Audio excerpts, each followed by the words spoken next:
Thank you again for joining us for today's webinar, Achieving Quality in ACOs.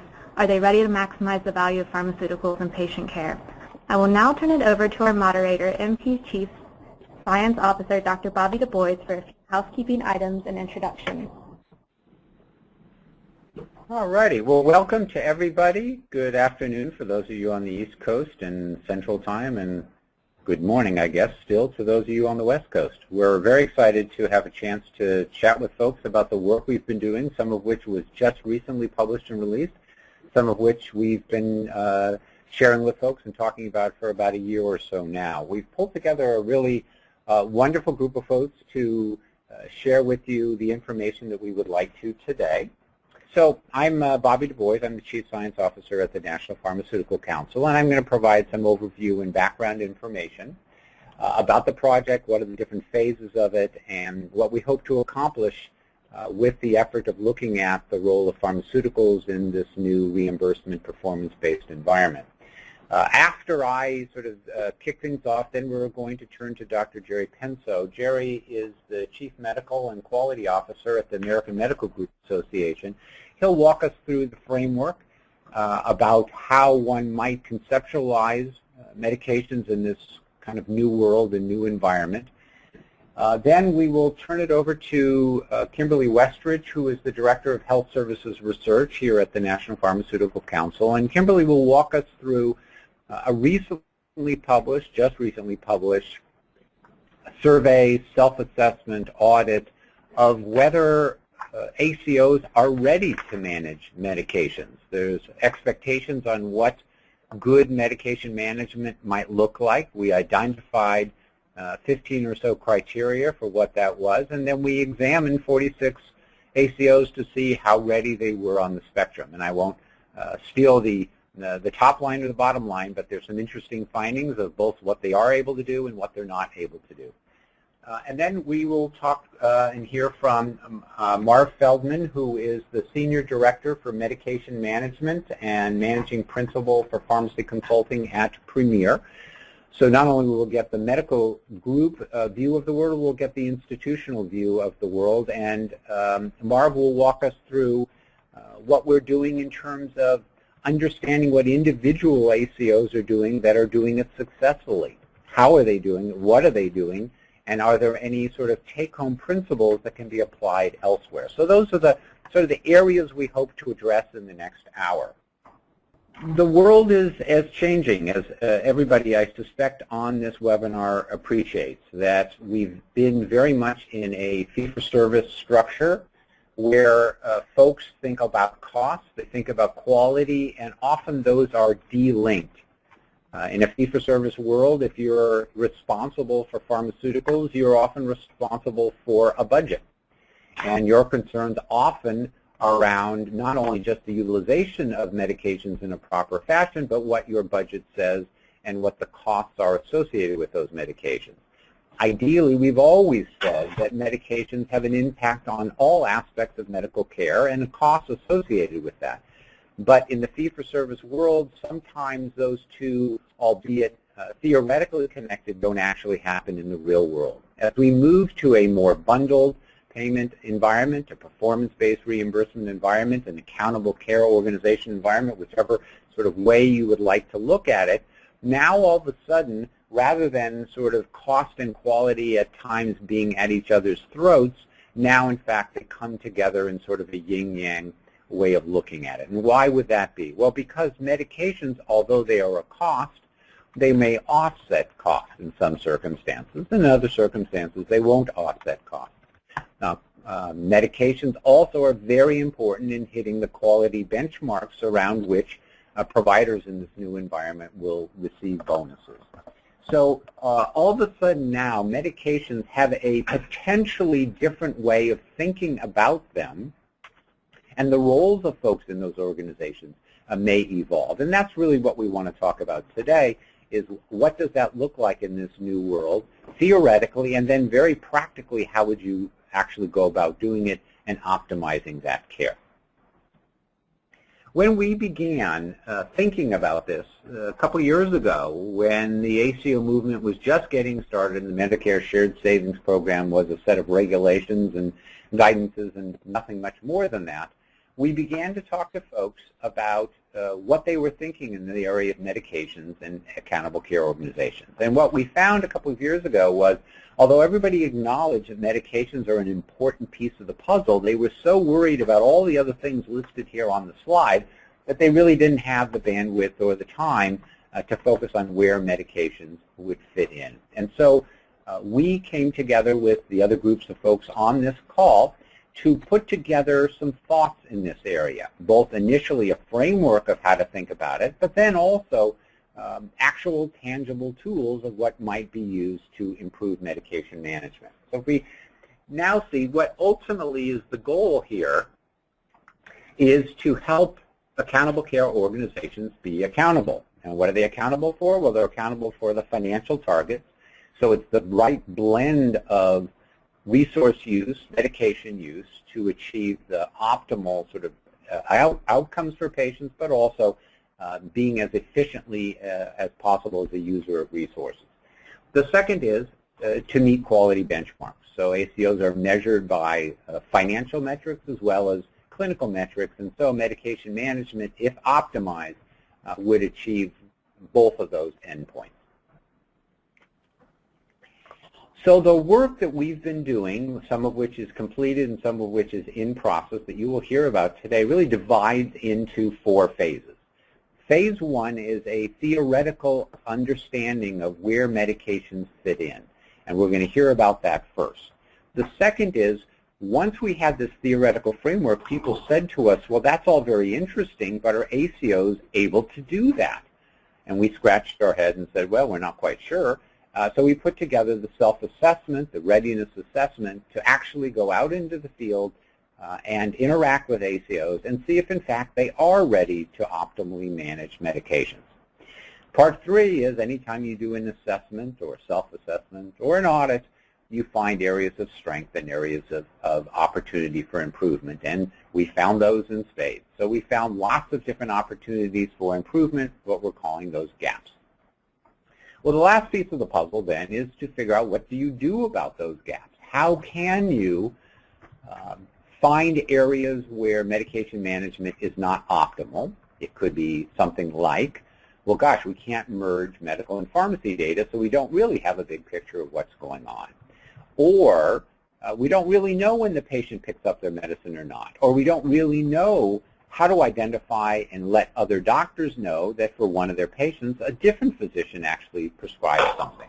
So these are gap areas that we identified that we then said, okay, so what do you do about these? And so we then decided what we should do is put together a series of case studies with lessons learned of how some of the leading ACOs are handling this and how those lessons might be used by others. And so that's the 4th piece of the puzzle. And now let me turn it over to Jerry, and he will walk us through the framework. All right. Thank you so much, Bobby. In order to develop the framework, we first conducted a literature review. And as you can imagine, most of the literature did not involve ACOs, since they were a very new model of care when this framework was beginning to be developed. Most of the literature around pharmaceuticals really involved managed care and or quality improvement. We did a survey of our organizations to begin to understand the status of ACOs and the role of pharmaceuticals in both the commercial and Medicare markets, and begin to understand where people were landing with that. And then finally, the work group. And the work groups were formed, and these were, if you will, organized systems of care, integrated delivery networks, many of whom had participated in the Physician Group Practice Demonstration Project, which is a precursor to today's ACOs, and many of them were either beginning to participate in a Medicare ACO like the Pioneer program or in commercial ACOs. So these are groups that had experience with risk-based contracts and really had experience in, if you will, the total management of patient care and probably the total cost of care. Part 1 was condition reporting questions, condition-focused type of approach. And the second part, which I'll cover later, is the population focus. And the work group focused on these three key characteristics of a condition that would determine how an ACO might evaluate the role of pharmaceuticals. The first, of course, is this condition chronic or acute? And the acute conditions are more time-limited, discrete events, where the chronic conditions are ongoing, and in those kind of conditions, the start and especially the endpoint may not be as easy to determine. The second key question is, are there quality measures, defined quality measures that are part of the ACO framework that may be impacted by the use of pharmaceuticals? Because in that setting, there might be more of a trade-off between the use of the pharmaceuticals and the cost and the quality outcomes. Many, as you know, ACO programs currently have what's called a quality gate or threshold that must be met before any shared savings are achieved. And therefore, the pharmaceutical cost in that setting might be viewed more as a quality investment. And then third is, how big of a role do the pharmaceuticals play in treating that specific condition? And both the clinical impact and the financial impact. Let's walk through two conditions and see how they play out in this model. These are both chronic conditions, the first one being congestive heart failure, and the second one being rheumatoid arthritis. On the heart failure part, you can see that it is a chronic condition and that the focus is often hospital care where all the costs are, but it is, on a prescription level, really an outpatient treatment issue where most of the pharmaceuticals that could prevent hospitalization that are essential are in the outpatient area. Are there quality measures impacted by the pharmaceuticals? And I'm in the middle of the table there. And yes, there are. These are incorporated into the CMS ACO regulations. These include the percentage of patients with left ventricular systolic dysfunction that are on an ACE or an ARB, or who are on a beta blocker. And then there is a readmissions specific to heart failure, part of the CMS ACO regulations. These medications are mostly low cost, and therefore a low percentage of the total cost of care are caring for patients with heart failure. The main cost of heart failure, of course, the emergency room and hospital charges. So this is one example, and other examples that fit in this model might be hypertension or hyperlipidemia, where the cost of the medications are very small compared to the potential impact on preventing hospitalizations or emergency room, which are high-cost items. Rheumatoid arthritis, the second line, is a different model that was considered by the work group. And in this condition, it is, again, chronic. Most of the treatment is outpatient. Are there quality measures that are out there? Sure, but they have not been adopted by many of the ACOs. They have not been adopted by CMS ACOs, and because rheumatoid arthritis is a in general, low prevalence condition, it has not been adopted, as far as I can see, by a lot of ACOs. The prescription costs are quite high compared to the overall cost of the condition, and the offsets, if you will, what sort of benefit could happen from investing in these pharmaceuticals is somewhat unknown. There are, of course, maybe prevented surgeries or an impact on disability, and I do want to emphasize, when we're talking about cost offsets here, we're talking about the medical cost, not, if you will, the societal or employment or other type of cost. And conditions that may be similar to rheumatoid arthritis may be things like cancer, multiple sclerosis, or hepatitis C, where, again, the RX share of cost is quite high, and the medical cost offsets are somewhat unknown. We felt it was also, the work group also felt it was important to have a second view. And the second view is the population view. Population view is important because in an ACO, you're responsible not just for patients with conditions, but in general, how to take care of patients who may have multiple conditions. And this model is important because of the potential cost implications and quality implications. So in this model, the population is risk stratified. The low-risk patients may have 0 or 1 condition, and therefore your focus there is really on use of pharmaceuticals and prevention. The moderate-risk patients may have 1 condition and may have not advanced to complications. And those models, again, that's more fitting into the heart failure, where you would follow whatever condition they have and really work with the patients to close the gaps, make sure that they're adherent and achieving the optimal health care. And then there's the third group, which is at high risk. These are usually patients with multiple chronic conditions. Those patients may need much more aggressive and pharmacist intervention or care management intervention. And here the issue, of course, is that there's risk because of polypharmacy, med-med interaction, and, of course, the need for adherence and medication reconciliation. Many of these patients are on 8 or more medications, and it's important that they have good medication management in order to prevent high-cost events like emergency room visits or hospitalizations. So the work group, after reviewing all this information, had 4 main recommendations. The first recommendation is, again, echoing what Bobby said, is that there really should be a balancing of the different, if you will, silos, and that the overall cost of care should be considered. In other words, that the cost of one of these items, let's say hospital, ambulatory, or pharmaceuticals, should be put in perspective and balanced with the overall cost as well as the overall quality and the patient experience that the ACO is trying to obtain. Think of this as a holistic approach to cost, patient experience, and quality management.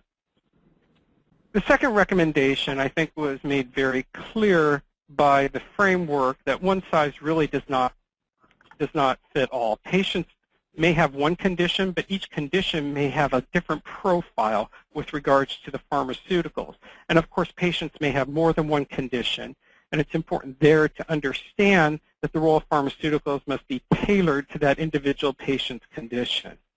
And that gets, of course, to the third recommendation, which is risk, that you really, and an ACO, need to have a population view, that you must make sure that the patient's care is optimized, and that, of course, includes pharmaceutical management and other care management issues, and that they cannot be separated from the overall risk of the patient. And then finally, the fourth recommendation, and this is one of the key ones, is that in this world of ACOs, that the ACOs are trying to achieve a balanced set of objectives that includes cost, but it also includes quality and patient experience. And therefore, the incentives need to be balanced.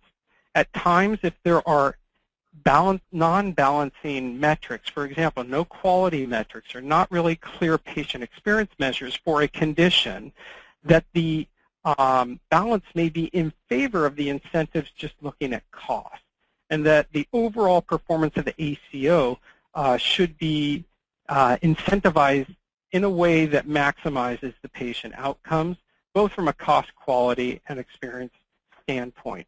So therefore, when there are condition-specific incentives around a pharmaceutical that may be high cost, there needs to be balancing quality metrics to prevent underuse. And with that, I will turn it over to Kimberly, who will talk about the assessment readiness. Thank you so much, Jerry. So the framework that Jerry just described was published last summer in the American Journal of Managed Care, and it got a lot of attention. We were really excited. It was actually the most read article of the summer. And some of the feedback that we heard was, this is a really fascinating theoretical framework, but what do we do with it? How do we actionize it? How do we take these great concepts and actually put them into practice in our ACOs? So our next step was to actually think about, okay, what are the ACOs doing well? What capabilities do they have? Where do tools need to be built to help them actually actionize it and take this framework into action? So what we did was design a readiness assessment. AMGA, Premier, NPC got together with Dartmouth Institute, and I want to give a big shout out here to Greg Kotzbauer, who really helped us put this readiness assessment together. Some of the questions and the question methodology came from the National Survey of Accountable Care Organizations, and that was the connection that Greg helped make for us, and it was really pretty critical. So what we wanted to think about were some of the important processes and procedures that ACOs would need to have in place to really maximize the use of pharmaceuticals. So this includes things like actually being able to look for those cost offsets, look for the quality benchmarks that Jerry mentioned in the framework. What kind of protocols do they have in place? Are they really optimizing provider engagement? Are they optimizing patient engagement? And so we put together this assessment, and we fielded it. Who did we field it to? We went to folks who were members of AMGA, Premier, and some folks that were affiliated with the Dartmouth Institute. This was a convenient sample. I don't want to give the impression that this sample was designed to be representative of the entire universe of ACOs here in the United States. We got responses from 46 ACOs, and they were a pretty good mix of ACOs. If you look at the first chart, you can see that we primarily had integrated delivery systems, followed by physician-based practice, and then hospital system-based ACOs. They're generally medium to large in terms of the number of physicians that they had. We had private sector ACOs. We had public ACOs that were part of CMS's Pioneer Group, folks that were in the physician practice group demonstration. And about half of our respondents came from the pharmacy side, half came from the medical director side. So while it isn't representative of all of the ACOs, we really did have a nice mix and think that we've got a good sample of what's going on out there in the world. So let's start with the good news. What are ACOs doing well? The folks in our survey told us overwhelmingly that they were well prepared to transmit their prescriptions electronically. 70% of our respondents said they had high readiness to do this. So this is an important thing. You know, when the physician writes a prescription, if it automatically, electronically gets over to the pharmacy, that eliminates one of the hurdles of actually getting that prescription filled and used by the patient. So that's the good news. 70% high readiness to transmit those prescriptions electronically to the pharmacy. This next slide captures things that they're doing pretty well. Half or almost half of ACOs said that they could do the things on this slide with high readiness. So what are they doing pretty well? They can actually identify when there's potential drug disease, polypharmacy issues. Those are all important safety concerns, so it's good to identify those. When patients leave their appointment with the doctor, they actually get a visit summary that tells them about the prescriptions that they've been prescribed, any potential adverse events that they should be looking out for, and gives them clear directions on how they should use their medications. So that's very important in terms of getting the patient engaged and understanding what their medications are designed to do for them and what they should be looking out for.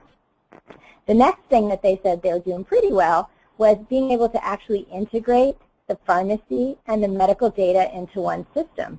Electronically, this is often a big hurdle, and people can't put their data together, and they end up with a siloed pharmacy data, and they can't actually start to see what impacts the pharmacy data and the medical data are having together. So crossing that hurdle, integrating the data, is important for being able to look at some of the things that Jerry was talking about in the framework.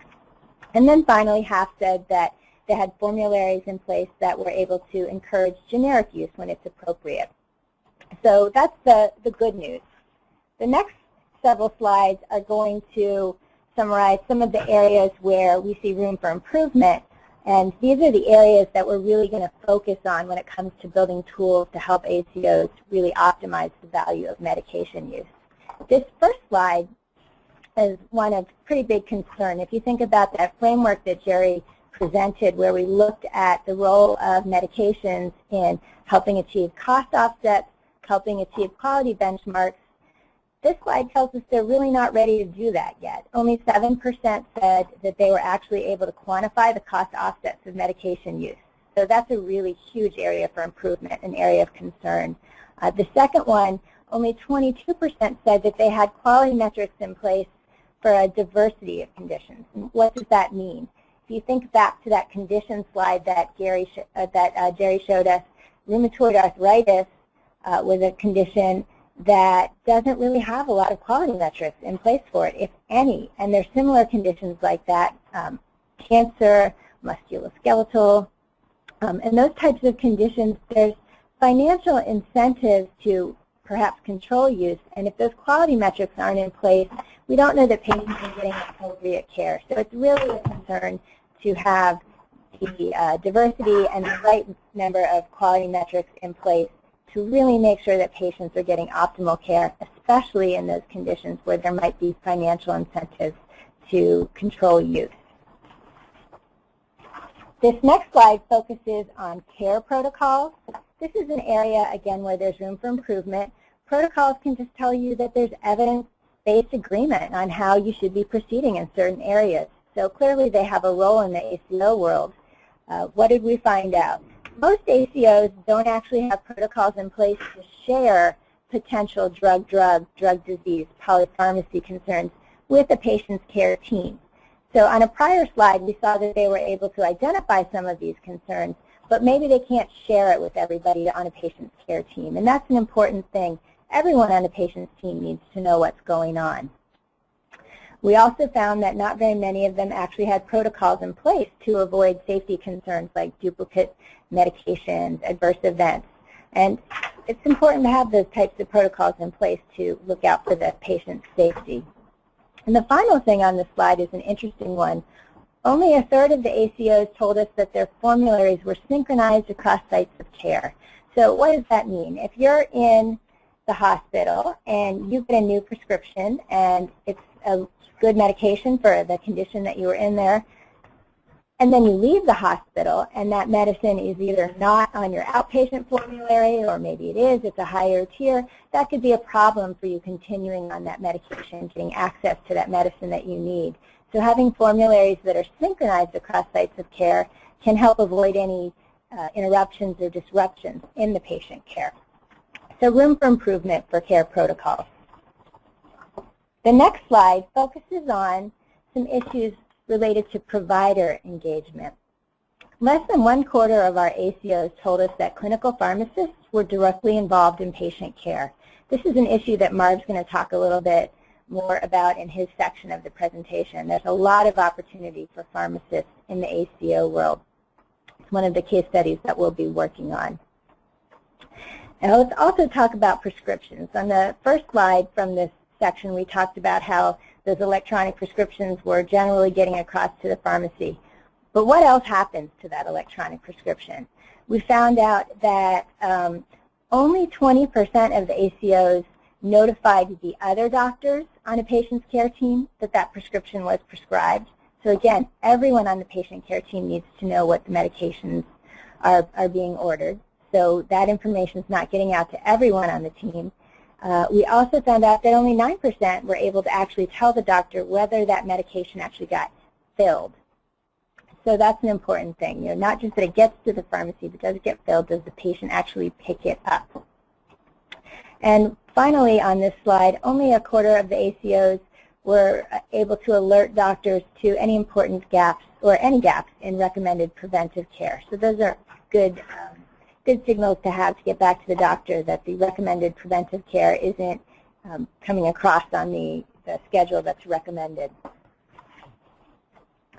So the final slide I have in this section has to do with patient engagement. We just look for some ways that providers could become more engaged and help ACOs achieve their goals. On the patient engagement side, we found out that only 11% of our ACOs were fully educating patients about any therapeutic alternatives when the care plan was being developed. So that's an easy way to help involve patients, is actually educating them about any alternatives that they may have available to them. And then the last two have to do with actually collecting useful data from the patients. 15% have an electronic medical record that includes patient-reported outcomes, so information directly from the patients, and less than 1/4 have registries in place that track patients and their medication use. So what did we learn? We learned that there's a couple things that the ACOs are doing well, the electronic prescriptions, some of those things on the first slide. But we learned there's a great deal of room for improvement when it comes to patient engagement, provider engagement, having evidence-based protocols in place, and then most importantly, being able to track some of those cost offsets and having a broad diversity of quality metrics in place. So this really set us up now to be able to start to develop the tools that will help you all actually start to optimize medication use. So I'm now going to turn it over to Marv so he can tell you a little bit about how we're starting to develop those tools and give you a peek at one of the case studies that we're working on. Marv? Great. Thanks, Kimberly. Good afternoon, everybody. The results of the survey that Kimberly just shared with you are actually published in the January issue of the Journal of Managed Care Pharmacy, so if you'd like to look those up, please feel free. And that article is actually kicking off JMCP's series on ACOs in pharmacy, which, as a pharmacist, I find very interesting. Next month's article is going to describe pharmacy-related services for 3 specific ACOs. Those are not necessarily 3 systems that are involved with our collaborative work. However, our collaborative is going to be working with some other leading ACOs to develop case studies in the future that will be in this series of articles. And some of the topics you can expect to see, these are going to really focus on issues related to medication. They should contain enough information for the readers to be able to take the concept and apply it in their own practice setting. And the topics are going to include areas such as patient-centered approach to medication management for biologics, integrated database analysis, physician readiness for team-based care, use of patient-reported measures, medication management in an electronic world. And then lastly, but I find very important, the role of the pharmacist. And that's what we're going to spend a little time sharing right now. So what have we learned from both that collaborative work with colleagues, as well as just in general our readings and knowledge of what goes out in the field and amongst different hospital practitioners and healthcare system pharmacists? We know that the pharmacist's role is certainly changing with the ACO, and I think to a good direction, in that their knowledge to help as a critical team member is being more sought by other healthcare practitioners. They're advising prescribers more and more about the relative effectiveness and the value of different drug treatments. And that's important because they're probably the most unbiased group to look at the relative cost value of different therapeutic options for consideration by prescribers.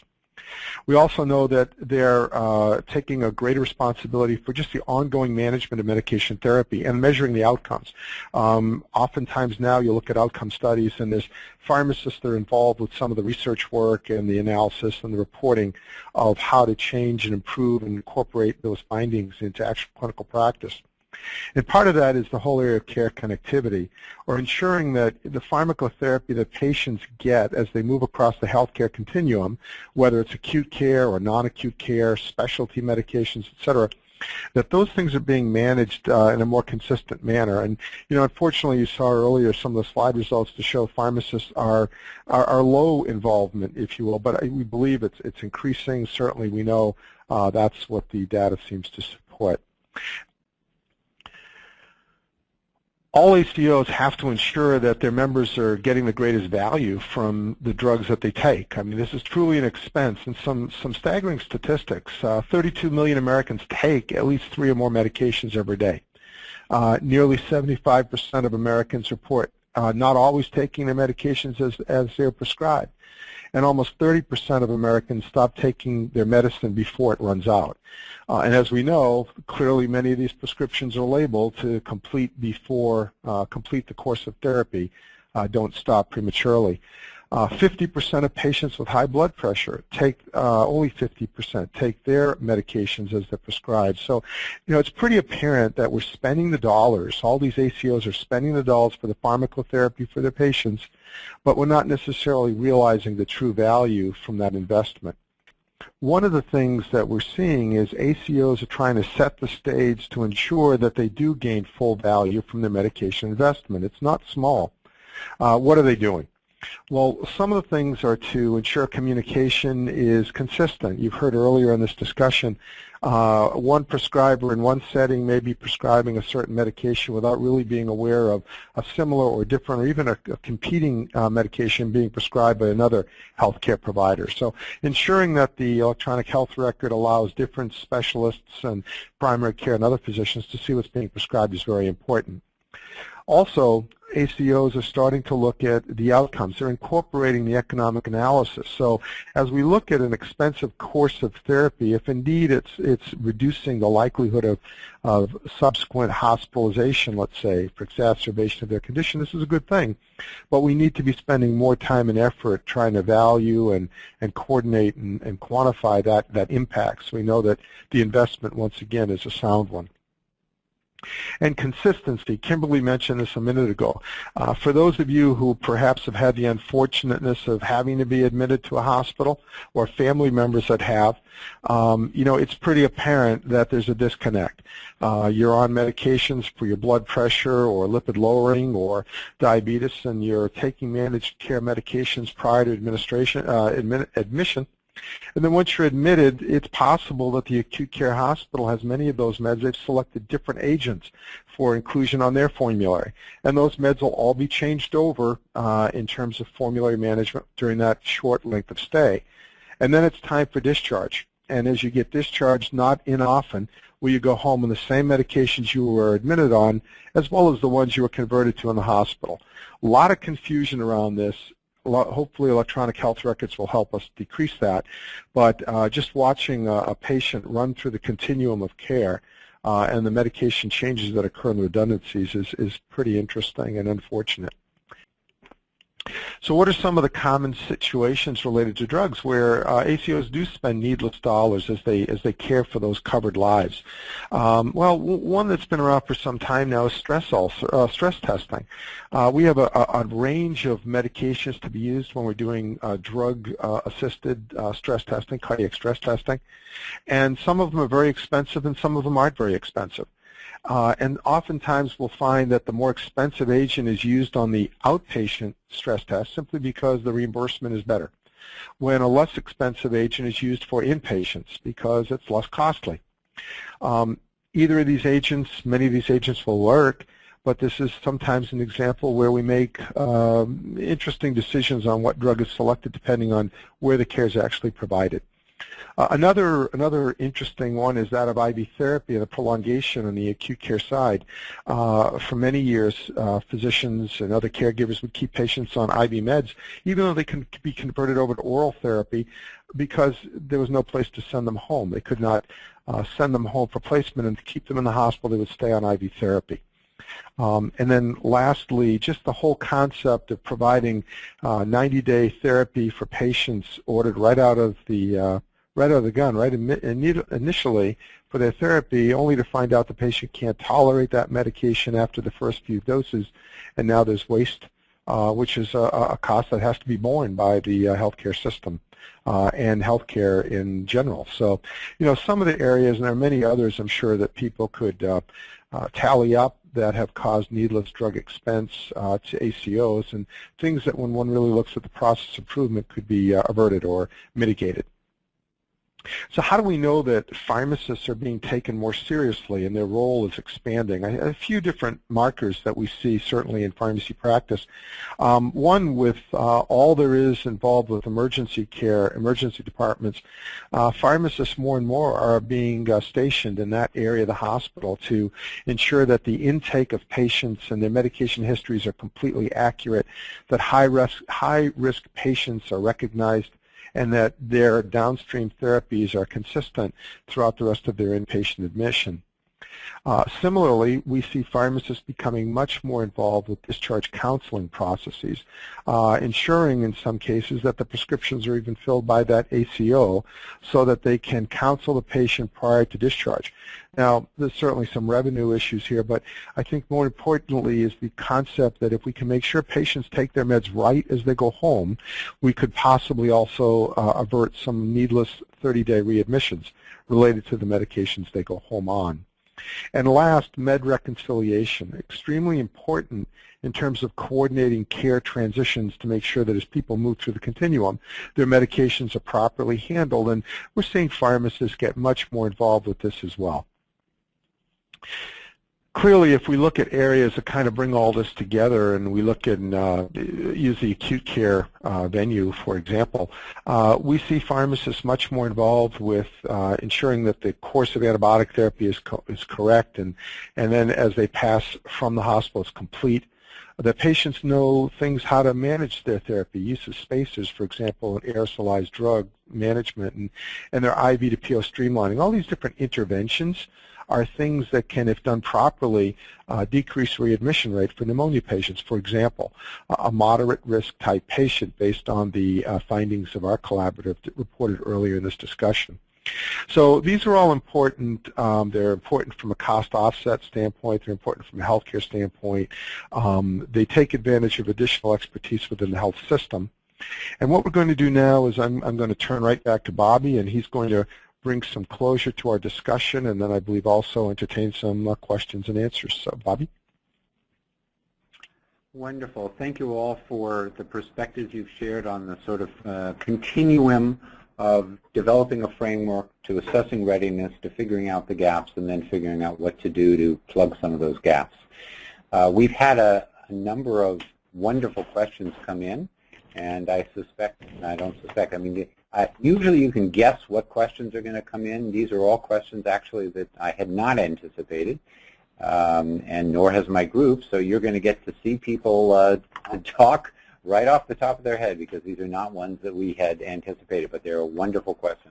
Before we get to them, there is an infographic that we put together that sort of summarizes a lot of what we've been talking about and the results of the survey and sort of the rationale for why the medication story is an important one. This is available for your use if it is a way for you to convey it to the folks you deal with, kind of what are the issues and why do they matter and how do all the pieces fit together. So that's available for you. And it is time for questions. So let me queue up some questions, and then I will ask our illustrious panel to help answer them. So I'll sort of queue up the first one. It's a very interesting question. And Jerry, maybe we'll have you take a whack at this one. So the questioner says that payers are very focused on condition-specific guidelines. Does that come in some sense in contrast to or in competition with the population view that you talked about? You know, are we going to be fighting to do meet the guidelines for an individual condition with what are the precepts of optimal medication management at the population level? How would you sort of view those two different demands that might be made of an ACO? Well, Bobby, that's an excellent question, and I'll answer it in a few different ways. My first is my background is as a family physician, and as a family physician in practice, you face this issue all the time. Most of your patients do not just come in with one condition. They usually come in with a number of chronic and/or acute conditions. And often it's a balancing trick working with the patient as to what is important to the patient both medically at that time and what are their goals of treatment. So there's often a balancing trick between what are the gaps in care specific to a single condition versus overall what's in the best interest of that patient and what are their values and preferences that need to be weighed. And what I would say is an ACO looking at this has to do that sort of balancing act as well. You have to look at your patient population, figure out what sort of interventions make sense, but with patients, especially as you get into the older patients who may have multiple chronic conditions, there's going to need to be a balancing act so that perhaps getting an A1C for a patient with diabetes down to below 7 may not be as important to them as weighing out the overall cost of their medications and helping them become adherent to the medications that will do them the most good. So what I would say is, yeah, no simple answer, and that's where the role of a pharmacist and an entire care team working in ACO on these more complex patients can be extremely valuable. Wonderful. And I'm going to try to just zip through as many questions as possible because the more we answer them, the faster they seem to be coming in, which means I guess they like the answers, so they want more questions to ask. So, Kimberly, one of the points that was raised is an excellent one, that medication treatment management, which has received a lot of attention both in the Medicare program as well as elsewhere, wasn't a part of our self-assessment readiness assessment. Any thoughts about that and where folks might learn more about what optimal approaches to this might be? Oh, that's a great question. It would have been great if we had included medication therapy management in our assessment survey. We did not. For those who don't know what it is, it's basically medical care that's typically provided by a pharmacist where they basically review the medications that a patient is on and look to optimize the medication therapy and ultimately the patient outcomes. And what we are doing on this issue, it's clearly very important. It's going to factor into a couple of the case studies that we're developing for the toolkit. There's one that we're developing with Fairview, which looks at MTM on a population or a whole patient level, kind of taking the holistic approach, looking at everything about the patient, all their conditions, all their medications, and optimizing the therapies that they're on. There's another one that we're working on with Geisinger, which is very specific to biologics and medication therapy management in the biologic arena. So there will be tools and information coming out as the ACO case series rolls out. Great, thank you. The next question has to do with sort of best practices from an industry standpoint. So are there any sort of pharmaceutical companies or others who are working with ACOs, and sort of what are the sort of the lessons to be learned there? And I'll take a whack at this one. So I guess this is an advertisement for our webinar that will happen in 6 months or a year, because we don't know the answer to this question. It's a terribly important one. At NPC, we do have a lot of chance to talk to our member companies, and we know they're all exploring ways to work with ACOs. I don't think there is a best practice. I don't think there is any sort of definitive results that have come out of that at this point. Some of the things we've heard, one in the press was Boehringer Ingelheim has a relationship with an ACO having to do with COPD care. And that is something that is just basically sharing of the expertise that BI has in COPD care with the ACO to help them in a variety of ways to do better. There's no financial structure between them as best as we know.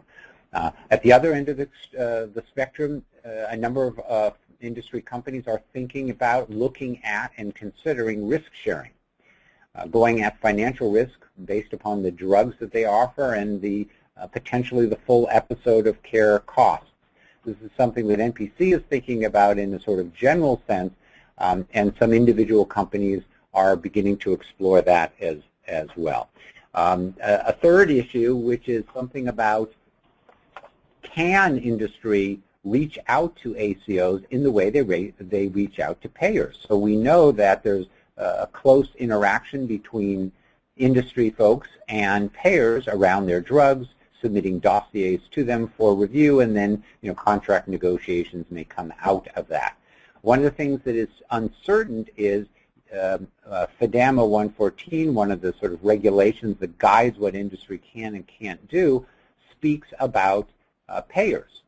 Now, as providers, in essence, become payers and take on financial responsibility, do the folks within an ACO have the same role that pharma would work with a payer?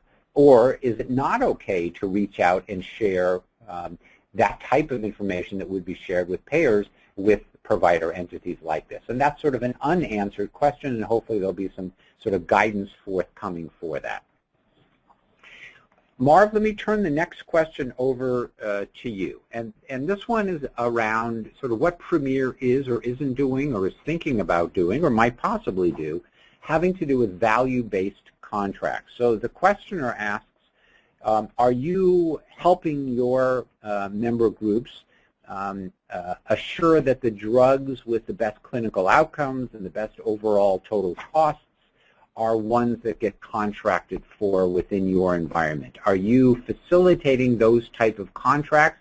Is that happening already? Is it something you're thinking about, or something that's not likely to occur?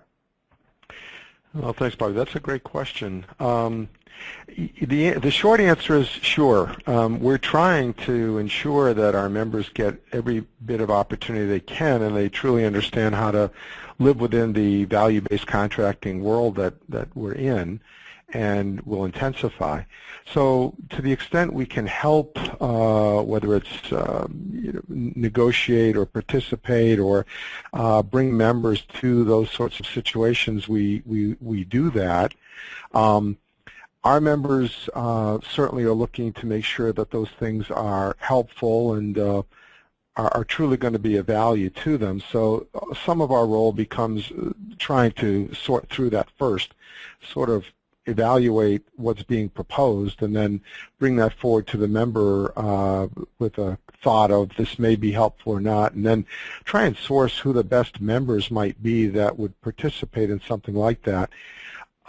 We're being called upon by our members now to help them much more with just the integration of pharmacy services across the continuum, to find ways of mobilizing their own expertise across the acute care and the non-acute care side. And part of that is contracting, brings in many different areas, both the clinical work as well as the business part. So we would like to identify those opportunities and help our members source what may work and then help them evaluate those opportunities. And I suspect we'll be doing a lot more of that in the next short future. Great. Well, we've got more questions to raise here.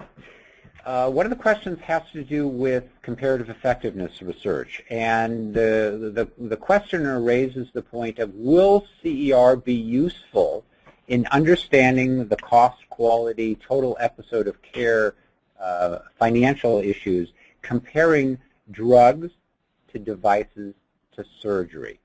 So we may have a disease where all three of these modalities could be useful, and an ACO who has a financial bundle and a financial responsibility and a desire to reach the quality endpoints may have an opportunity not to use drugs but to use a device, not to use a device but to do surgical intervention.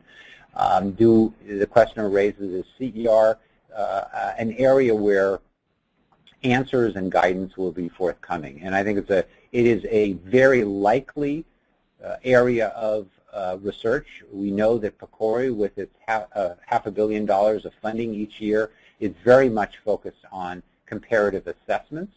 I have yet to see one of their studies look at drug, device, and surgery, but they do have multimodality approaches that are being queued up for asthma, obesity, and fibroid management, so we may see just one of these types of comparisons. I suspect we'll wait another couple of years for that, but I'm hopeful that that kind of thing might occur. We probably have time for about one more question. Marv, one of the points that's raised was that pharmacists cost money. And so how are ACOs thinking about expanding the use and role of pharmacists? How will they get paid for this? Yeah, that's been the time-honored discussion of many pharmacists. It's always been providing clinical services and being paid for them. But I think a lot of that has shifted now as we start to look at reducing 30-day readmissions, which in and of themselves are expensive, and a high percentage are related to medications. So if you can have pharmacists positioned to minimize some of these situations, there's a different sort of an economic equation to be considered. It may not necessarily be billable services so much as avoidable cost. And I know from many of our colleagues that's been an approach that pharmacists are certainly trying to incorporate in their strategy to have appropriate resources. The other is certainly the whole advent of automation. Hospitals and health systems are using straightforward automation in much more imaginative ways than we have in the past. And the whole idea is to see if we can, in that manner, free up resources for redeployment, so that if you've got a zero-sum game where the same number of pharmacists are doing different and more important services because you've replaced some of the tasks that they were doing with automation. Same old story. I mean, that makes tons of sense, and people are really investing heavily in terms of those sorts of equations as well. Well, we've reached the end of our hour, so I want to thank Jerry Penso from AMGA, Marv Feldman from Premier, and Kimberly Westrich from NPC, and all of you who attended. This was a great opportunity to share some information and for you to share information back with us, and we look forward to future interactions in the future. Take care and good afternoon.